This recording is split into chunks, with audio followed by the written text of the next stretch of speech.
Welcome to Back on the Broomstick, a modern witch's spoken word grimoire, where two witchy friends from way back are reconnecting to their pagan roots after a long period of mundanity. We're rewalking the path of the wise and trying out all the latest spells, rituals, and magical theory in today's witchcraft and pagan practices. So grab your wand and your incense, your cauldron and your crystals, and join us as we get back on the broomstick.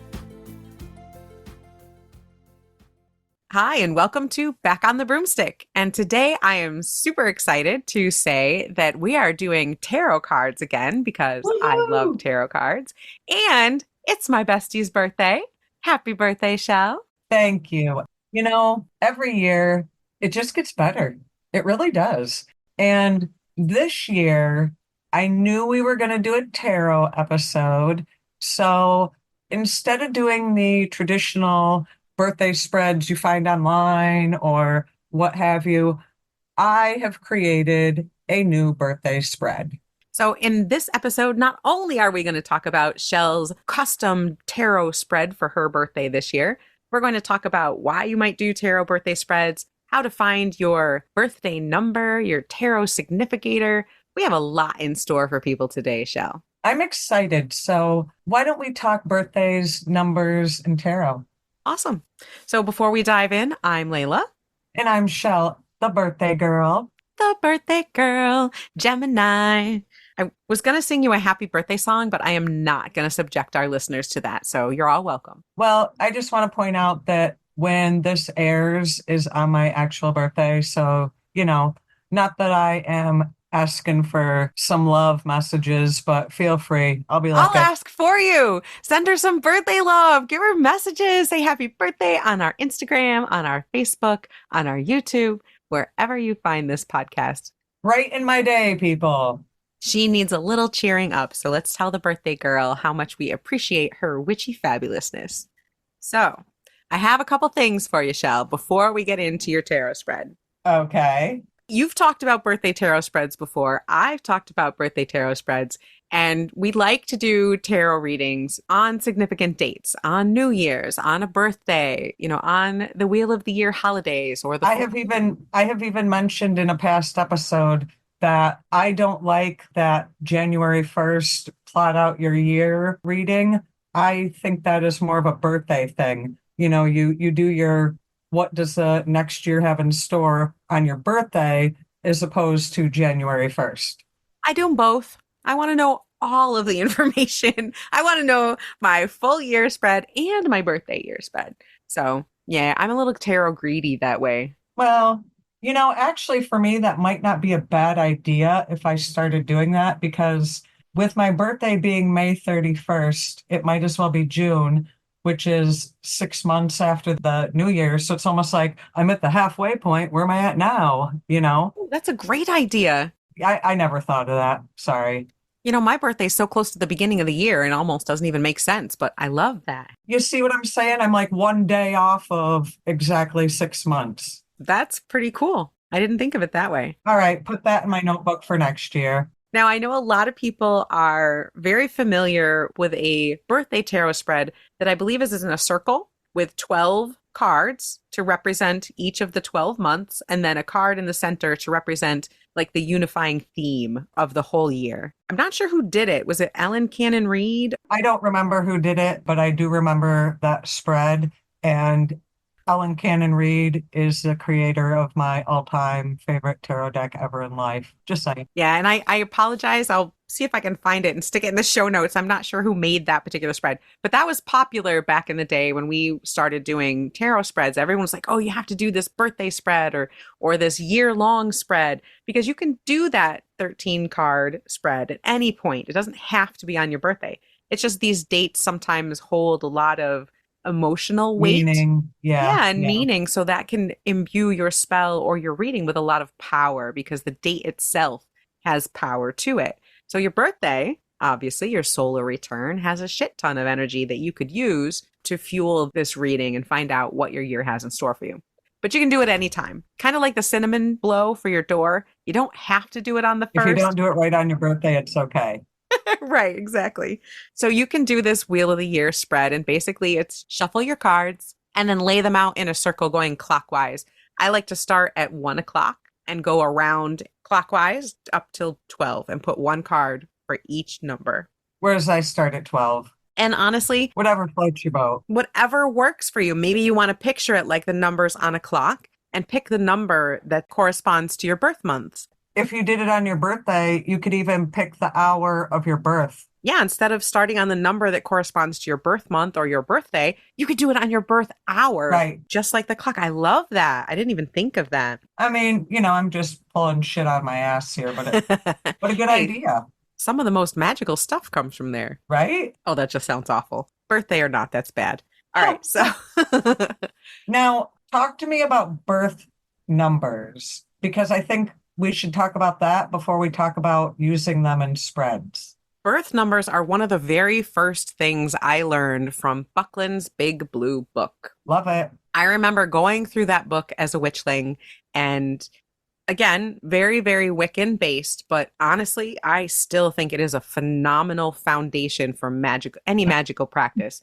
Even if you don't go the Wiccan route, it has such good foundational information there. But one of the things that he talked about was how to determine your birth number. And the way you do that. Even in witchcraft, you can't get away from freaking math, man. No, you can't. Jesus. Math is magical, Chelle. Math is very magical. It's scary. That's true too. But it's pretty easy to figure out. So you take the 2-digit month of your birth, the 2-digit day, and, for our European friends, swap that 2-digit day, 2-digit month. Doesn't matter how you add those. Then you're also going to add the 4-digit year. All 4 people. So you can also do your number for this year. So take your birthday, May 31st. So for this year, you would take 05 plus 31 plus 20 plus 24. Wait, why are you doing this year? Because you can also do your number for this year. So you'll have your birth number, and then every year you'll have a different number that's your number for that particular year. If you don't like your birth number, pick another. Well, the birth number will always be your number, but every year you'll have another number that will give you even more influence. So you can go by both of those numbers. All right, so there's 2 different ways to do this. The first way that I learned from Buckland is how to determine your birth number, and it's very easy. You take the 2-digit day, the 2-digit month, and the 4-digit year of your birth, and you just add every single number straight across as if it's a long number problem of addition. If you come up with a multi-digit number, then you keep adding down until you get 1 digit.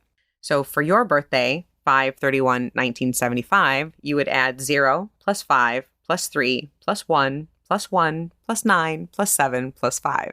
And you come up with a number 31. So you simplify that down and you get the number 4. To find your tarot card birth number, you do it slightly differently because you're going to end up with 2 numbers.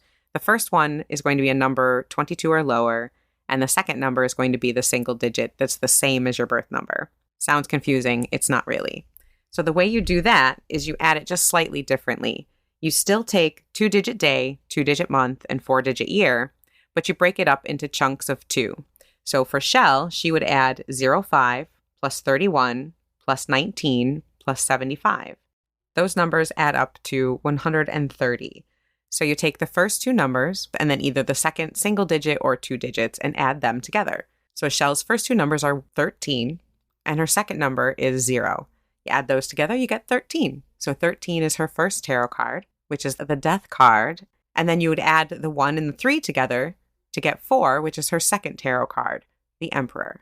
The second number will always equal your birth number. Yikes. It's a lot easier when you write it down and start doing it, I swear. If that's too confusing, there are a number of websites out there. I'll put a link to 1 or 2 of them in the show notes where all you have to do is put in the day, month, and year of your birth, and it'll calculate your 2 cards for you. So that's how you find your birth cards in tarot. So you would be able to use either of those cards as your significator. What would be my number for this year? 8? All right. Well, to calculate the number for this year, I'm going to save our listeners and myself a lot of pain, and we're just going to use the website. So if I put in your month, day, and this year, the calculator gives you 17 and yes, 8. So the star and strength are your cards for this year. Now, there's a list out there of each astrological sign and what it corresponds to as far as tarot cards go. So you could use that list as well to pick your special spread significator, like Gemini, according to this list. And this is from Benabel Wen's website and has the correspondence of Gemini is for the lovers. So the lovers card is what corresponds to Gemini. Oh, So you could also use that as your significator. And a significator is basically just a card that you pick to represent you, to represent your energy. And that's really what all these numbers are. All this crappy math that we've been doing is really just a magical way to pick a card that aligns with your energy. And then every reading that you do, if you start from that card, will carry your energy through the reading and give you something much more personal to yourself. now the spread I'm going to talk about that I kind of made up here. I use the Emperor because I always thought that 4 was kind of like my birth card, my birth number. And it is. 4 is your birth number. Yes. So I go with the Emperor for my significator as my card, but I kind of like using the Lovers for Gemini. That's a good twist. Ah, Do you know that we have the exact same 2 cards, 13 and 4? really? Even though we were born on different days, different months, and different years, my numbers are also 13 and 4. Are you shitting me? I am not. I am not. See, and you know what? That is why we were meant to be BFFs. That's exactly right. So 13 and 4 are also my cards according to my birth number, but I'm an Aquarius, so my astrological card is the star. And my card for this year is, let's see. So mine are 11 and 2. Wait, what is the Aquarius card? The star. I'll list them all. I'll also put this list on our website as well, but I'll go through them very quickly. Aries is the Emperor. Taurus is the Hierophant. Gemini, the Lovers. Cancer, the Chariot. Leo, Strength. Virgo, the Hermit. Libra, Justice. Scorpio, Death. Sagittarius, Temperance. Capricorn, the Devil. Aquarius, the Star. And Pisces, the Moon. These are all the astrological correspondences. And again, I'll put Benabel Wen's list up on our website. Here's an idea. You could use your sun, moon, and rising associated cards as 3 significators. Yes, you could absolutely pick according to wherever in your chart you want. And that could really narrow that into you. You could use your sun, your moon, your rising, and your birth number card and really make that tuned up to you.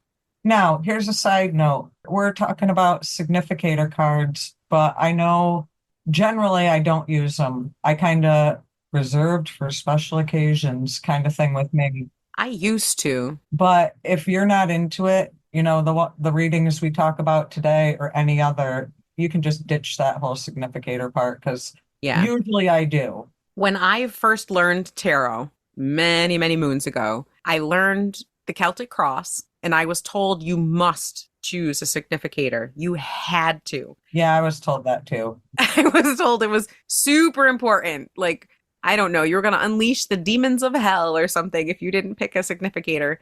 It's kind of like using a Ouija board without a circle. I don't know. Yeah, and then I met you and we both questioned it and we're like, fuck Yeah. it, we're doing it our way. We gradually just stopped doing it. We were doing tarot readings for each other and for other people. It didn't And feel honestly, necessary. it didn't feel necessary. In magic, that's going to happen. If you're doing something and it just doesn't work, it doesn't feel right, don't do it anymore. If there's like a huge reason for it, obviously research it, but that's kind of like the whole tarot thing where you must be gifted your tarot deck.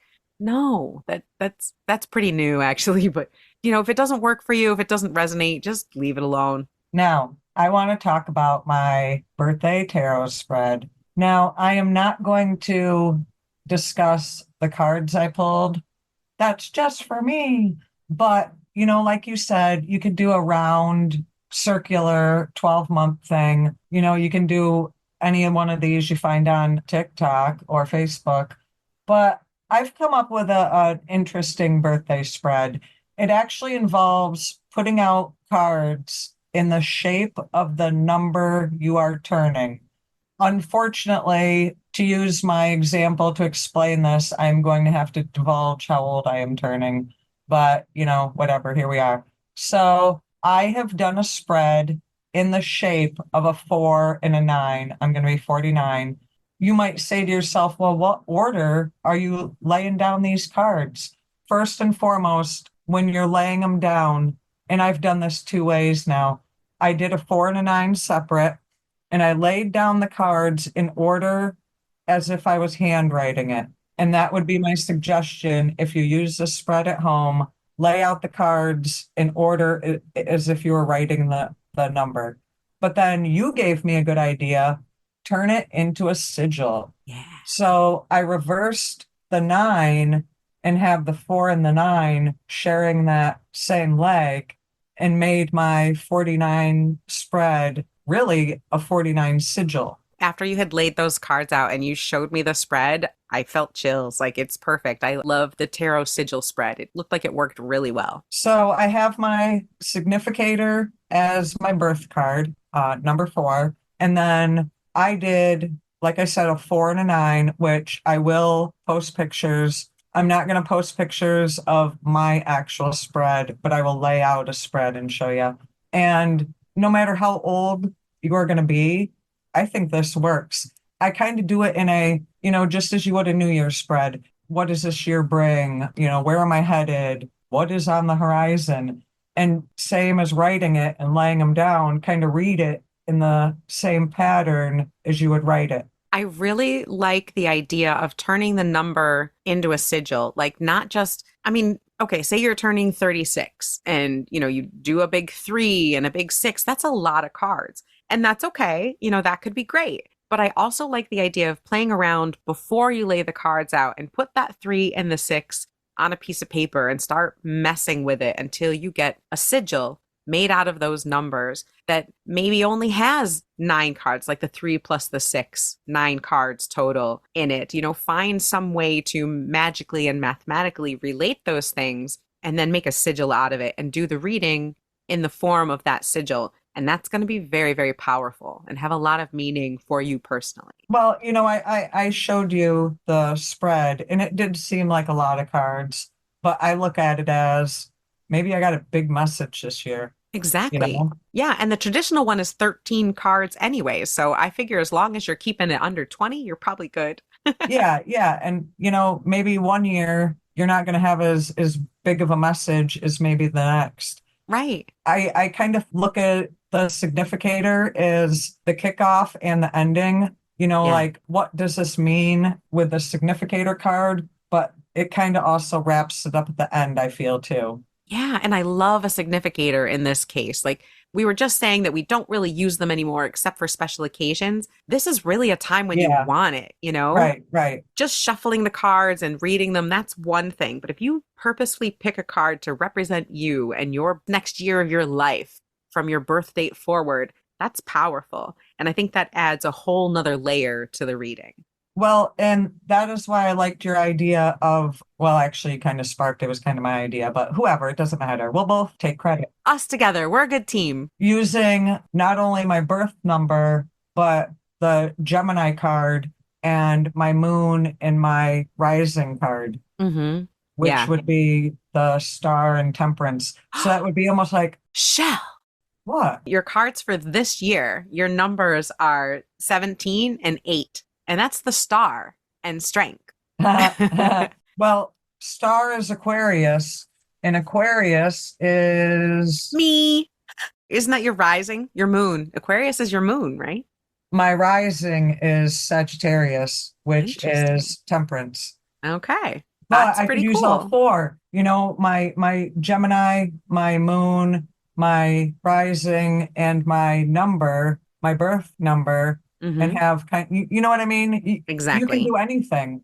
Now, in a spread like this, in a sigil spread like this, each position doesn't necessarily have a specific meaning. But Right, together, this is supposed to be read more intuitively, right. especially if you've created the sigil ahead of time. Once you start putting these cards down, as a reader, you should start to see a pattern. You should start to see a story unfold. There'll be major themes that will run through it that you'll be able to pick out. I'm going to tell you to journal it, Of course. take a picture, and write down all your impressions. Write it all Actually, down. this would be a good one for a tarot journal. You should. This is This is a ritual and a spell in and of itself. You should write it all down. Keep it digital, write it handwritten, take pictures of it. If I'm not opposed to taking pictures of readings. I know some people don't like to, but whatever. I think it's fine. I usually do and send them to you. Yeah, I think that's always acceptable, but definitely cool to keep it for yourself as well so that you can look back on it. But then once you've done your whole, this is how I feel about it, these are the feelings and the ideas and the thoughts that are coming to me, this is what my intuition is saying, these are what my guides have to say, then get the book out. Right. Get the book for that specific deck, get your favorite book of correspondences, get more than one book, I don't care, and then write down what the book says to go along with it. Because especially when you're reading for yourself or someone you know really well, man, you have a lot of layers in front of you. You have rose colored glasses or smoke colored glasses, or, you know, Kind of like how you and I are bad at reading for each other because yeah. we don't want to hurt each other's feelings or Yeah, or sometimes I'll already know something and I'll say, well, hey, Shell, I know you told me you're going to the Thousand Islands next weekend, but I see a trip near water coming up. So I don't know if I'm seeing that because I already knew you were doing it or right. because it's in the cards. We know too much. That's right. So sometimes you have to put those disclaimers out there.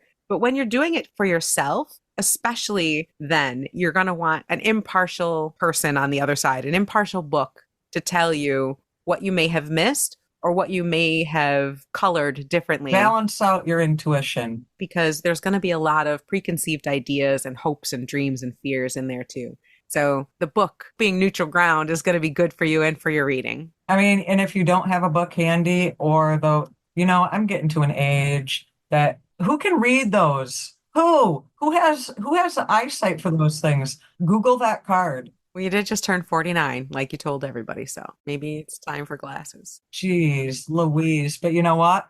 That just means next year, party of the century. That's right. We got a big trip planned for your 50th, man. So Travel Channel, call us. Right? For real. Get yourself a tarot deck for your birthday. Shell does. She gets a couple. I feel like the whole month of May, I get one like every week. Oh, I love it. That's wonderful. And then my kids, they get me one for Mother's Day and my birthday. Yeah, May, big tarot month for me. It's like your tarot I, month. I do have a recommendation for your number sigil spread. Ooh, And that is 49 is a big number, people.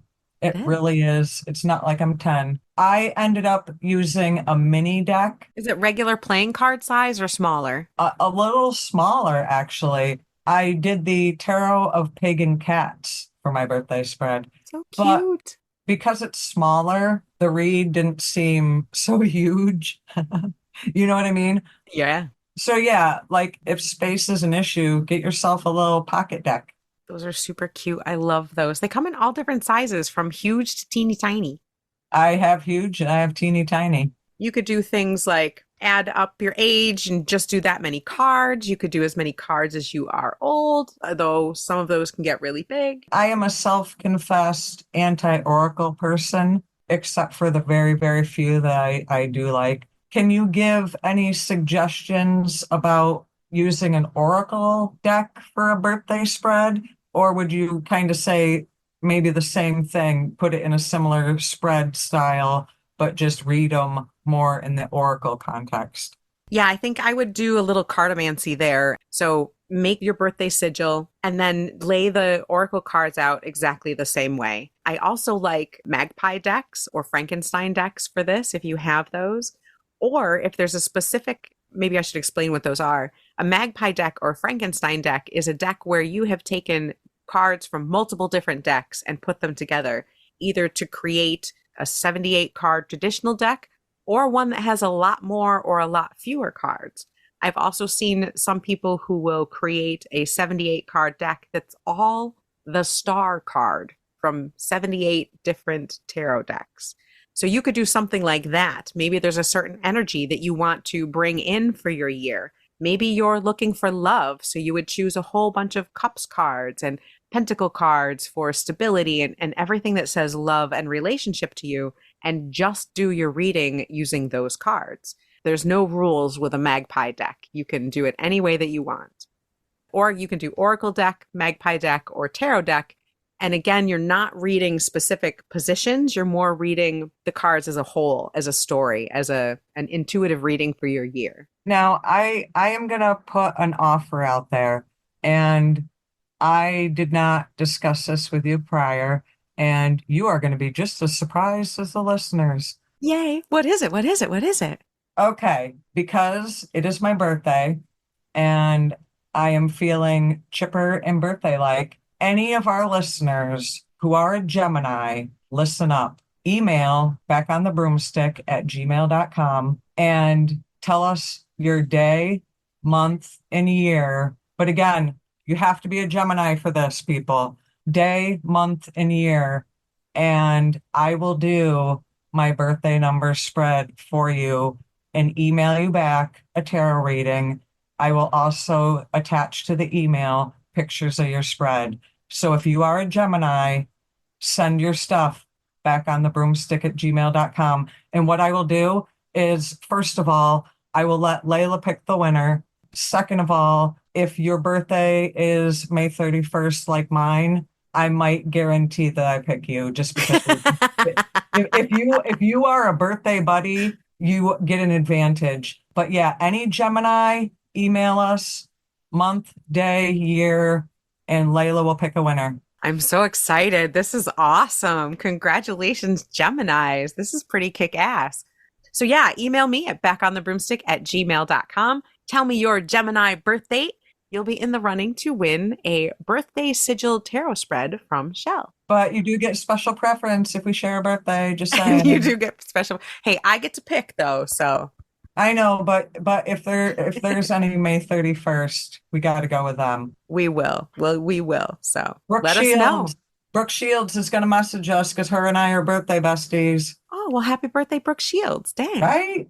There are lots of different birthday tarot spreads that you can do, not just the circle one, not just our sigil spread. I mean, if you're comfortable with a Celtic cross, do the freaking Celtic cross on your birthday. Like nobody gives a shit if you're doing that or my spread or the circle spread or anybody's. Whatever works for you, that's the spread you do.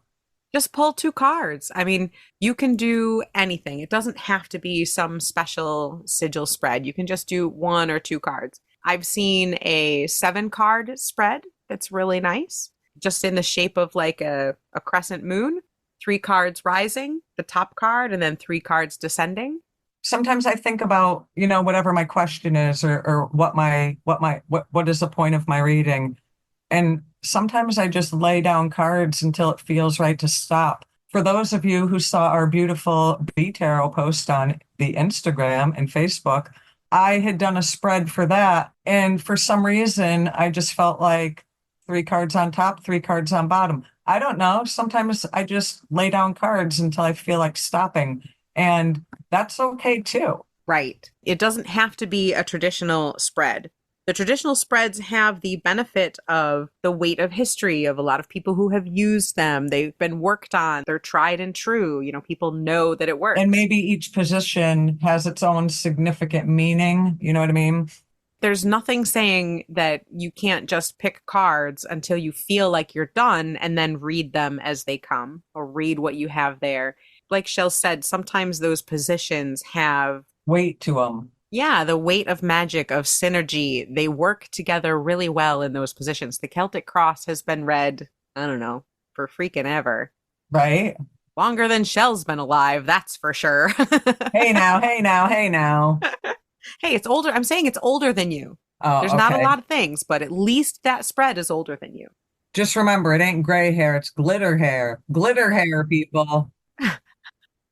So you can do anything that you want, really. I really like our sigil reading, mostly because we've tied in so many different things to tie it into your energy, to bring it back to you every single time. It's your age, it's your significators, it's your sigil that you created. The more personal you make this, the better it's going to work for you and the better reading that you're going to get. Maybe some people celebrate their birthday month. I've done it on occasion. It's fun to just have every day be your birthday. My daughter literally thinks her birthday is 31 days long. And whose fault is that, Mom? Right? Her But father. her father, that's right.